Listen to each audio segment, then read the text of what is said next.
정보와 커뮤니케이션 오리엔테이션을 시작하겠습니다. 디지털 리터러시에 관해 슬라이드에서 설명했던 기사의 링크를 함께 살펴보겠습니다. 기사의 제목은 디지털 리터러시 가이드 검색, 판별, 사용, 그리고 제작입니다. 이 기사는 뉴질랜드 국립도서관에서 제공하는 디지털 리터러시 4단계 가이드를 소개하고 있습니다.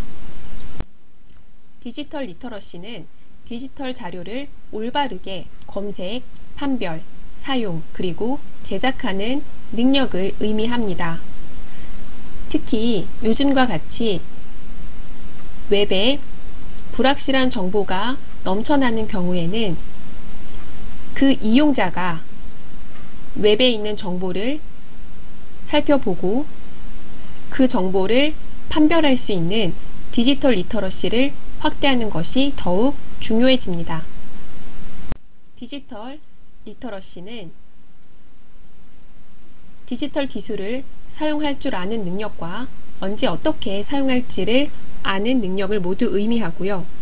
미국 도서관 협회에서는 디지털 리터러시를 발견, 평가, 창조, 정보 소통을 위해 정보와 커뮤니케이션 기술을 이용하는 능력으로 인지적 능력과 기술적 능력을 요구한다고 했습니다.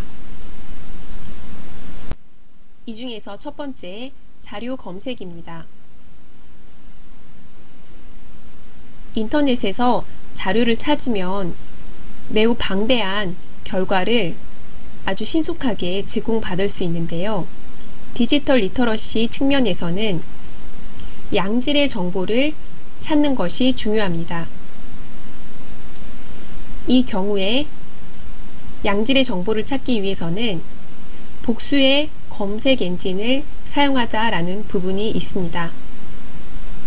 그리고 검색 방식, 검색 전략을 다양하게 해서 하나의 편향된 정보원만으로 판단하지 않도록 합니다.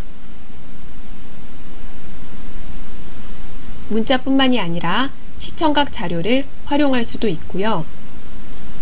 그 아래에 추후에 다시 판단할 수 있도록 자료를 체계적으로 수집하고 저장하는 것이 중요합니다.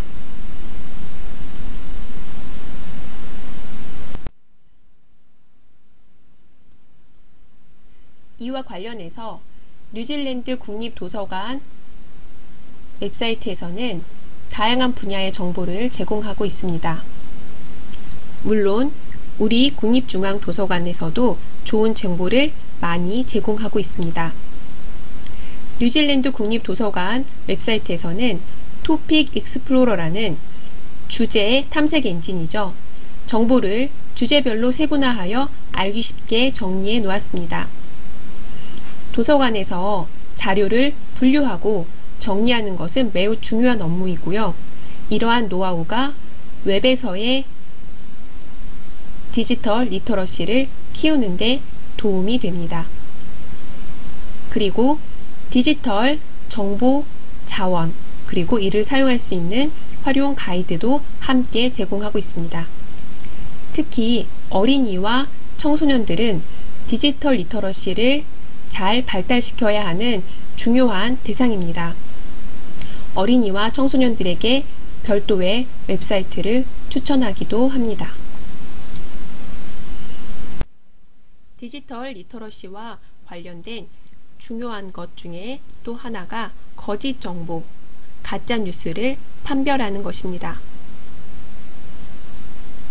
거짓 정보는 그 정보 자체가 신뢰할 수 없을 뿐더러 그것을 보는 이용자, 즉 내게 필요한지도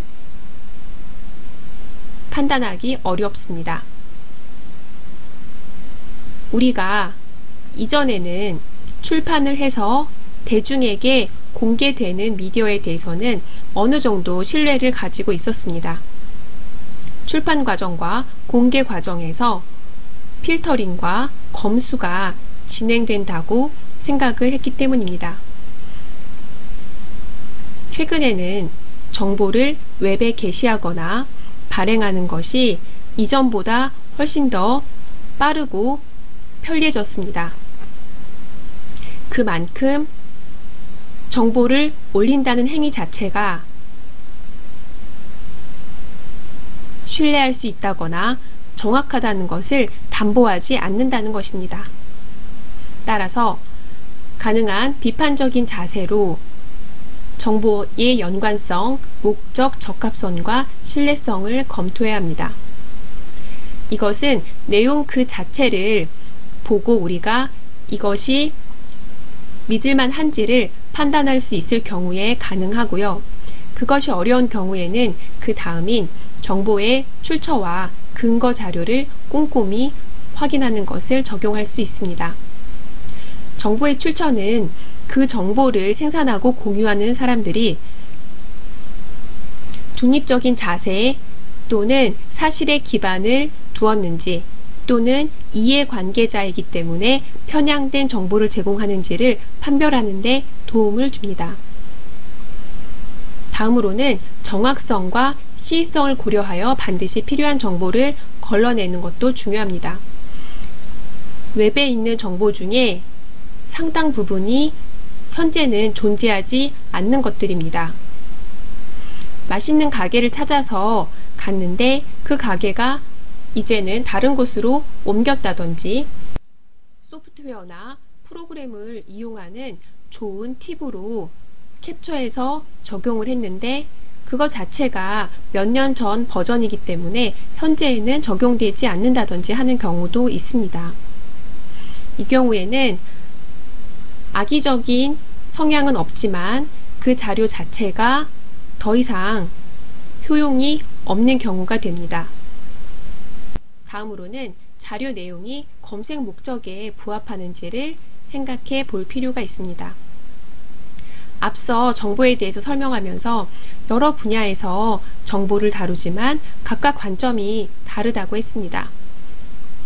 우리 분야에서는 특히 정보의 공공성과 정보 서비스의 중요성을 강조합니다. 그렇다면 정보에 관한 여러 자료 중에서 우리 분야에 더 적합한 자료가 있고 약간은 거리가 먼 자료도 있을 것입니다.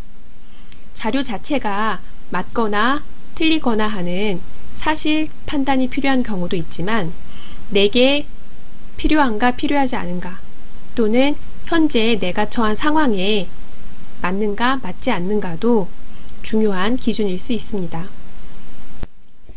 다음으로는 올바른 정보 사용에 관해 이야기하고 있습니다. 교육 목적으로 정보를 사용하기 전에는 이 정보가 배움의 취지에 맞는가, 컨텐츠별로 사용 목적이 분명한가, 자료를 가져오는 과정에서 도의적 또는 법적 기준을 준수했는가, 정보의 소비 주체는 누구인가, 개인 및 단체 활동을 통해 학습 효과를 극대화했는가 등을 고려할 수 있습니다. 특히 세 번째는 자료를 가져오는 과정, 여기에서 도덕적 또는 법적 기준이 점차 중요해지고 있다는 점을 잊지 말아야 할 것입니다. 이렇게 우리가 올바른 정보를 찾고 활용할 수 있다면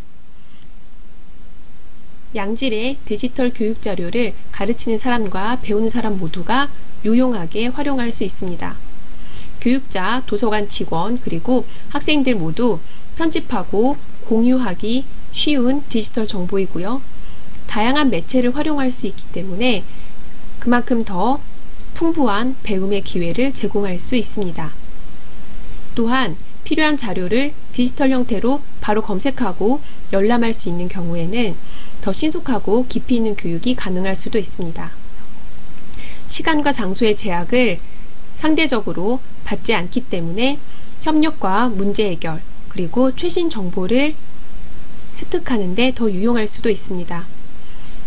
이번 코로나로 인해서 대면 수업이 연기됐을 때 지금 우리가 온라인 강의를 통해서 만날 수 있는 것들도 디지털 자료가 발달했기 때문이라고 생각할 수 있습니다. 저작권 및 라이선스입니다. 정보를 가져오는 데 있어서 도덕적, 법적 문제가 없는지 꼭 살펴야 한다고 했었는데요. 인터넷에서 찾은 자료를 사용할 때는 반드시 저작권과 이용 약관을 준수해야 합니다. 다른 사람의 저작물을 참고하거나 인용할 경우에는 정해진 형식에 따라 반드시 참고사항, 레퍼런스를 달아주어야 합니다. 여러분들이 요즘 동영상 편집도 많이 하는데요. 배경음악으로 유명한 음악을 쓰면 더 재미있고 좋은 게 사실입니다. 유튜브나 여러 웹페이지에서 나온 음원을 추출하는 기능도 점점 편리해지고 있습니다. 이제는 기술적인 장벽보다는 그 음악을 내가 가져와서 썼을 때 그 음악을 만든 사람들이나 그 음악을 배포하는 사람들에게 도덕적, 법적 문제가 없는지 살피는 것이 더 중요합니다. 뉴질랜드 국립도서관에서 제시하는 4가지 디지털 리터러시 가이드 중에 4번째 자료 제작입니다. 디지털 콘텐츠는 영상, 오디오, 파워포인트, 블로그, 위키, 애니메이션 등 다양한 포맷으로 누구나 제작할 수 있습니다. 이제는 제작하는 것 자체가 아니라 좋은 자료를 제작하는 것을 생각할 때입니다. 정보가 넘쳐나면서 디지털 자료를 찾고 입수하는 그 자체보다 양질의 정보를 찾고 또 도덕적, 법적으로 문제 없이 자료를 활용하는 것이 더 중요해진 것과 같은 맥락입니다. 좋은 자료를 제작하기 위해서는 청중의 요구를 정확히 파악하여야 하고 비판적, 창의적 사고를 적극 활용해야 하고 여러 디지털 도구와 프로그램을 사용할 수 있어야 하겠습니다. 물론 자료를 인용하거나 만들 때 그리고 배포할 때 법적, 도덕적 기준을 준수해야 하고요.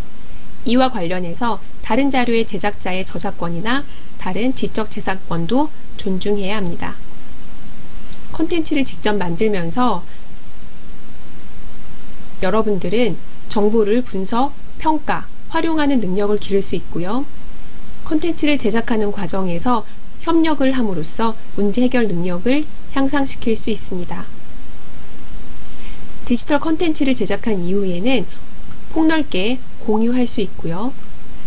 이러한 과정들을 통해서 기존의 자료를 보완하고 재해석하는 방법을 익히고 정보를 도덕적으로 그리고 책임감 있게 사용하는 방법도 배울 수 있게 됩니다. 이번에는 정보 격차와 관련된 기사를 함께 보겠습니다. 취약계층 디지털 정보화 수준이 일반 국민의 69%로 나타났고 이전에 비하여 3.8% 격차가 커졌다는 보도입니다.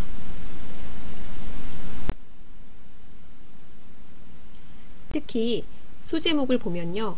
실태 조사 결과 정보기기나 인터넷의 접근 수준은 높지만 활용이 떨어진다는 분석도 있습니다.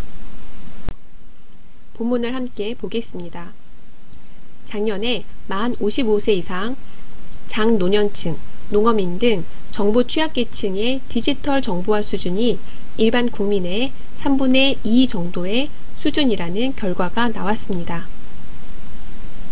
과학기술정보통신부와 한국정보화진흥원은 정보 격차가 벌어진다는 주요 계층인 장애인, 장노년층, 농어민, 저소득층의 디지털 정보화 수준에 대한 조사 결과를 발표했습니다.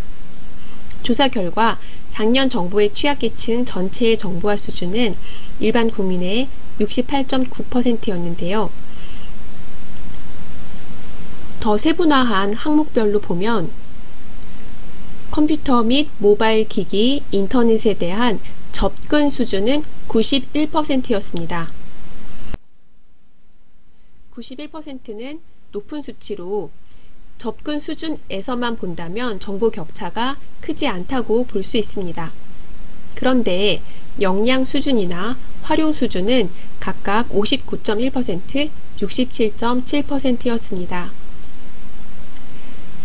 스마트 기기는 모두 다 소지하고 있고 그 스마트폰으로 메뉴를 활용할 수는 있지만 그것을 자신의 문제 해결이나 삶의 질을 향상시키기 위해서 활용하는 수준은 접근 수준에 비하여 낮다는 것입니다.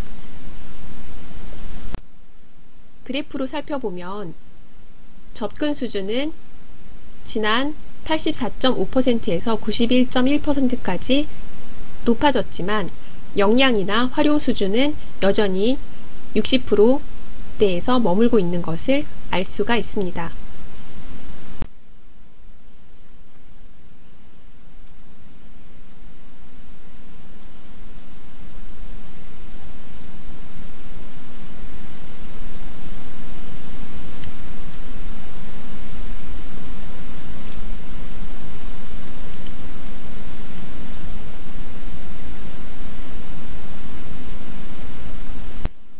이렇게 디지털 격차가 존재하지만 취약계층이 소외되지 않게 지속적으로 노력하고 있습니다. 우리 분야에서는 취약계층을 대상으로 디지털 격차를 완화하는 여러 서비스를 제공하고 있습니다. 이 외에도 취약계층이라고 분류되지 않아도 점차 정보 기술이 복잡해지고 기기가 세밀화되면서 일반인들이 느끼는 정보 격차도 커지고 있습니다. 기기를 사면 성능도 좋고 사용하기도 편한데 그 기계 안의 구조나 원리 같은 것들은 점점 더 모르게 되기 때문입니다. 기계가 고장났을 때 어떻게 고치는지 우리는 알 수가 없고요. 그 정보 기기에서 제공해주지 않는 기능은 우리 스스로 만들어서 넣기도 더 어렵습니다. 취약계층뿐만이 아니라 전 국민의 정보 격차, 정보 활용 능력을 위해서 노력해야 하는 이유가 여기에 있습니다.